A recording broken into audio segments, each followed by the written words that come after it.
এখন যেহেতু চলেই যাবেন, তাহলে কেন এত ভালোবাসছিলেন? কেন এত আমার জন্য পাগল ছিলেন? এত মায়া বাড়াইছেন? এই যে মাঝপথে বলতেছেন যে আমাকে ছেড়ে চলে যাবেন, একবারও ভাবলেন না আমি মানুষটার কি হবে? এই যে আপনার জন্য এত পাগলামি করতাম, এতবার বলতাম ভালোবাসি, আপনি একটাবার কল না দিলে পাগল হয়ে যেতাম। আর এখন যে আপনি কথা বলবেন না আমার সাথে সারাটা জীবন, তো এখন কিভাবে আমি থাকবো? একটাবারও কি আপনি ভাবছেন?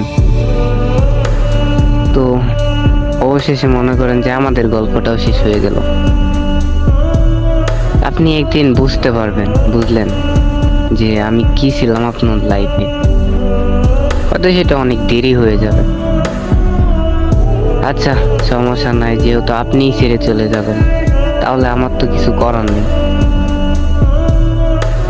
তবে একটা কথা শুনে রাখবেন, অনেক ভালোবাসতাম আপনারে, অনেক পাগলের মতো ভালোবাসতাম, কিন্তু আপনি আমার ভালোবাসাটা বুঝেন নাই। আচ্ছা, ভালো থাকবেন আপনি।